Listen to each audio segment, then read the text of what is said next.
नहीं है। और ये यहीं से शायद जो इंडिया गठबंधन जो बात कहता आ रहा है उसकी शुरुआत शायद हम देखेंगे, और यहीं से राहुल गांधी जो दावे कर रहे हैं उसकी शुरुआत भी हम शायद देखेंगे।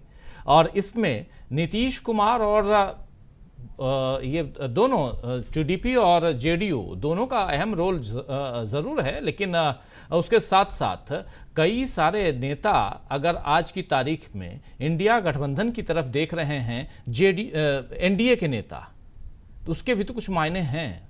तो इसलिए ज़रा स्पीकर को बहुत गंभीरता से इसकी चर्चा होनी चाहिए। प्रशांत जी। देखिए राजीव जी, पहली बात कि लोकसभा में अब बीजेपी की मेजॉरिटी नहीं है, तो हर बिल को पास कराने के लिए इनको नीतीश कुमार, चंद्रबाबू नायडू से डील करना पड़ेगा, और ये हर बिल पर अपनी कीमत मांगेंगे। ये कोई 5 साल का ब्लैंक चेक उन्होंने नहीं साइन कर दिया है। जी। तो एक तो ये बात है, और चंद्रबाबू नायडू इस काम में बहुत माहिर हैं। उनको मैं देखता था जब वो यूनाइटेड फ्रंट की सरकार थी, वो हैदराबाद से आते थे, तो वो हर बिल में एक कीमत वो चाहते हैं। कीमत उनकी क्या है? देखिए, उन्होंने बड़े बड़े वादे कर दिए। उन्होंने फ्री बस सिलेंडर के वादे कर दिए, 60,000 करोड़ का जिसका बजट है। उनको नई कैपिटल बनानी जिसके लिए उनके पास पैसे की जरूरत होगी। स्पेशल स्टेटस केंद्र सरकार उनको नहीं देने जा रही है। इतना बड़ा उनके पास एक बजट में कुशन नहीं है कि जो स्पेशल स्टेटस दे पाए। तो बहुत सारी चीजें चंद्रबाबू नायडू को ये नहीं दे पाएंगे। स्पीकर की पोस्ट पे पहली बार राजीव जी की जो आपने सवाल उठाया कि सारी बैठकें, 2 बैठकें हुई हैं, वो राजनाथ सिंह के घर क्यों हो रही है? ये एपी सेंटर शिफ्ट कैसे हो गया अमित शाह से राजनाथ सिंह के यहाँ? देखिए, बाहर से देखने में लग रहा है कि मोदी बड़े स्ट्रांग हैं। उन्होंने मैसेज दिया है कि वो कोई सरकार मंत्री नहीं बदलेंगे, ना विभाग बदलेंगे, लेकिन अंदर से स्थिति ऐसी नहीं है। और अमित शाह की मौजूदगी को लेकर बहुत दिक्कतें हैं। बीजेपी के अंदर दिक्कत है, ब्यूरोक्रेसी में दिक्कत है, दिक्कत आरएसएस में है, अमित शाह की मौजूदगी में दिक्कत है। और अमित शाह की मौजूदगी बहुत से मामलों में कंसेंसस नहीं बना पाएगी। कोई अमित शाह से किसी की व्यक्तिगत रंजिश नहीं है। जी। वो मामला केवल गुजराती लॉबी का है। अमित शाह जब सामने आते हैं तो गुजराती लॉबी को रिप्रेजेंट करते हैं, जो जिसमें 2 ही लोग हैं। तो इसलिए वो उनको तीसरा व्यक्ति चाहिए होता है। अब उसमें ओम बिरला की मौजूदगी तो एरोगेंस है, सीधा सीधा कॉन्फ्लिक्ट ऑफ इंटरेस्ट है। कि कोई ऐसा पैनल है क्या जिसमें ओम बिरला को रहना है, क्योंकि ओम बिरला तो रह चुके हैं स्पीकर। और इस बात के लिए उनका काफी नाम हुआ कि जो पहली बार संसद में देखा गया है कि माइक बंद होने लगे। जी। यानी संसद के अंदर अभिव्यक्ति की आजादी नहीं है, माइक बंद होने लगे। तो ये इजाद ओम बिरला जी की है, और ये दुनिया के किसी पार्लियामेंट में नहीं होता है कि किसी का माइक बंद कर दिया जाए। ये पता नहीं ये कहां से लेकर आए, लेकिन जो भी ये लेकर आए। और वो माइक क्यों बंद होता है, किसके कहने पे बंद होता है, ये कभी कोई निकलेगा वहां सेक्रेटरिएट का और वो बताएगा, कभी वो खोलेगा, सारी बातें राज खोलेगा। तो स्पीकर के पोजीशन पे राजीव जी स्थिति अभी भी डावाडोल है। जी। ये बात चंद्रबाबू नायडू को डिप्टी स्पीकर देने की बात कर रहे, चंद्रबाबू नायडू इसके लिए अभी तक राजी नहीं है। और इसमें अब राजनीति होगी। इंडिया गठबंधन की रणनीति इसमें बहुत साफ है। वो कंटेस्ट करवाएंगे। अगर टीडीपी का स्पीकर नहीं हुआ तो इंडिया गठबंधन उसमें कंटेस्ट में आएगा और डिप्टी स्पीकर भी मांगेगा। तो पहला हर्डल सरकार को यही फेस होने जा रहा है पार्लियामेंट के अंदर। और कोई ताजुब नहीं कि कोई एम्बैरेसमेंट भी हो जाए। दूसरा कि एक कोई 8-9 दिन अब सरकार के बने हो गए। अब आप देखिए कि इतने एक सप्ताह के अंदर रेल हादसा हो गया।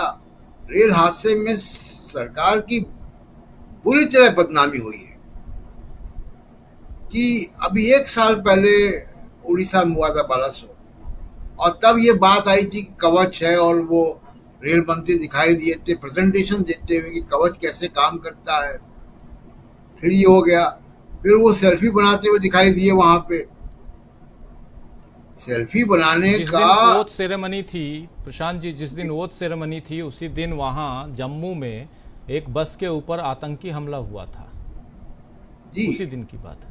तो उसी दिन हुआ था। तो आप देखिए कि ये वहां पे रेलवे के जब एक्सीडेंट होता है तो रेल मंत्री जो है वो सेल्फी बनाते नजर आते हैं।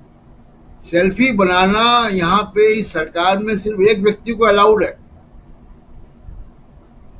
सबको नहीं इजाजत है, लेकिन उसकी आलोचना हो रही है बहुत। जी तो ये सरकार अभी भी ये मान के चल रही कि 400 पार हो गए हैं। ऐसा नहीं हुआ है, लोगों ने आपके खिलाफ मत दिया है। और रेलवे के प्रति तो बहुत वो है, क्योंकि रेलवे आम जनता से जुड़ी हुई है। किराए बेतहाशा बढ़ गए, सुविधाएं हैं नहीं, गाड़ियां लेट चल रही। अभी आप गूगल कर लीजिए और आप देखिए ट्रेन ट्रेन रनिंग जो एप्लीकेशन है, आप देखिए कितनी गाड़ियां आपको लेट चलती दिखाई देंगी।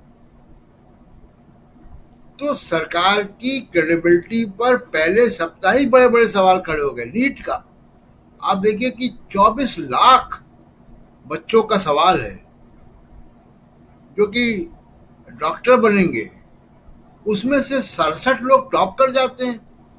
और वो उनके अड्डे कहाँ है, कहाँ से पेपर लीक हो रहे हैं? गोधरा, बिहार, हरियाणा।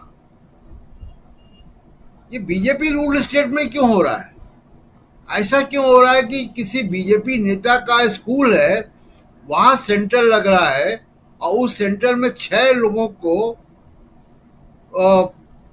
100% मार्क्स आ जाते हैं? ये कैसे संभव है? जी कभी ऐसा सुना किसी एग्जाम में 67 लोगों के वो हो जाए, उसके बाद ग्रेस मार्क दे दिया 44 लोगों को, 50 लोगों को,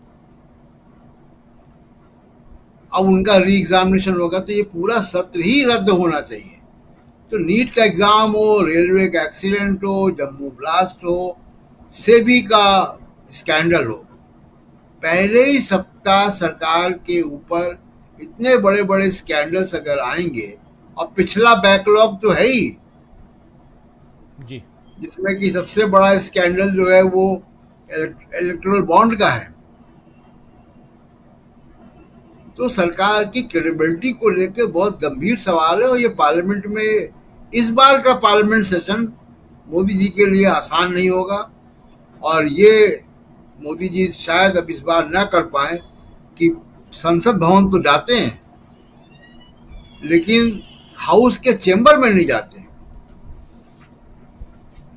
वो अपने कमरे में बैठ के टीवी देखते हैं, टीवी में संसद की कार्रवाई देखते हैं, जी वो हाउस के चेंबर में नहीं जाते। पहला, आपने कितने सेशन अटेंड किए? हमारे साथी यहाँ बैठे हुए, इन लोगों ने पार्लियामेंट देखी होगी, हम लोग पार्लियामेंट कवर करते थे, बीट थी हमारी। प्रधानमंत्री के राज्यसभा और लोकसभा में दिन निश्चित थे, बुधवार बृहस्पतिवार। उस दिन मैंने नहीं देखा, मैं 5-6 प्रधानमंत्रियों को देखा है लोकसभा में या संसद में, कोई भी प्रधानमंत्री इन 2 दिन एब्सेंट नहीं होता है। वो संसद सदन में होता है, जवाब देता है। बहुत कम ऐसे जवाब होते हैं जो कि पीएमओ का एमओएस देता है।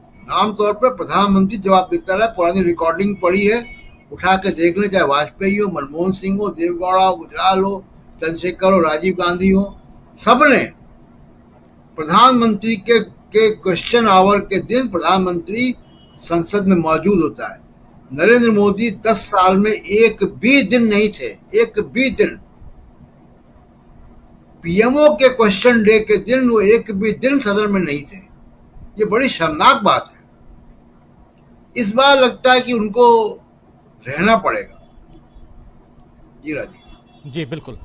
बहुत कुछ होना बाकी है और संसद से लेकर सड़क तक विपक्ष की जो तैयारियां हैं वो साफ दिखाई दे रही हैं और बहुत सारे